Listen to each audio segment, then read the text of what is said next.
आप इन्हें जानते हैं, ये हमारे ट्रांसपोर्ट मिनिस्टर नितिन गडकरी साहब हैं। ये कोई आम इंसान नहीं है, ये एक मोनिस्टर है। इन्हें ट्रांसपोर्ट मिनिस्टर नहीं, इन्हें फसाई का हेड होना चाहिए। बीजेपी गवर्नमेंट ने E20 कॉन्सेप्ट इंपोज किया था। इसके थ्रू पेट्रोल जो होती है उसमें 80% पेट्रोल होगा और 20% एथेनॉल होगा, और इसका जो विजन था वो 2030 तक था, लेकिन इस विजन को 2025 में ही कर लिया गया, क्योंकि नितिन गडकरी साहब हमारे जो ट्रांसपोर्ट मिनिस्टर हैं उन्होंने इस पब्लिक प्रॉपर्टी को एकदम प्राइवेट प्रॉपर्टी बना लिया। क्योंकि उन्होंने इस विजन को इसलिए जल्दी कर लिया क्योंकि जो कंपनी है वो, जिस कंपनी के थ्रू इन्होंने टेंडर दिया गया था इथेनॉल बनाने का, वो उनके बेटे की इन्वॉल्वमेंट में कंपनी है, उनके उसमें शेयर होल्डर है या फिर वो उसके मालिक हैं। कॉन्सेप्ट ये, हमारे देश में जो एथेनॉल बनता है वो सिर्फ 3 कौन से बनता है, गन्ना, चावल और राइस। अगर तुम राइस से एथेनॉल को बनाओगे तो 1 किलो राइस को प्रोडक्शन करने में लगभग 3 से 5,000 लीटर पानी खत्म होता है। अगर तुम वहीं पर एथेनॉल को राइस से बनाओगे तो लगभग 1 लीटर एथेनॉल जो 3 किलो राइस में बनता है। तो इस हिसाब से पूरा कैलकुलेशन करोगे तो 1 लीटर एथेनॉल को बनाने में अराउंड 10 से 11,000 लीटर पानी खर्च होता है। अगर गवर्नमेंट 1 लीटर एथेनॉल को गन्ने से बनाती है तो अराउंड 3600 लीटर पानी वेस्ट होता है।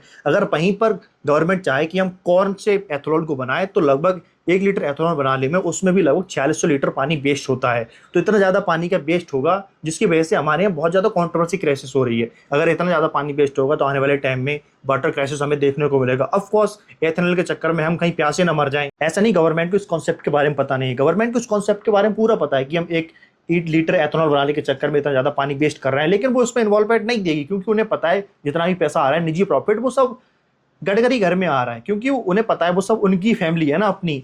अगर इसी हिसाब से मुझे लगता है कि अगर जैसे उत्तर प्रदेश, राजस्थान में जो प्लांट लगे एथेनॉल बनाने के, जहाँ पर वाटर लेवल ऑलरेडी बहुत ज़्यादा नीचे जा चुका है, अगर इसी हिसाब से काम चलता रहा, इस हिसाब से एथेनॉल का प्रोडक्शन होता रहा और गडकरी घर में पैसे जाते रहे, तो मुझे नहीं लगता है कि इंडिया को पूरा इंडिया को थार मरुस्थल में कन्वर्ट होने में ज़्यादा टाइम लगेगा।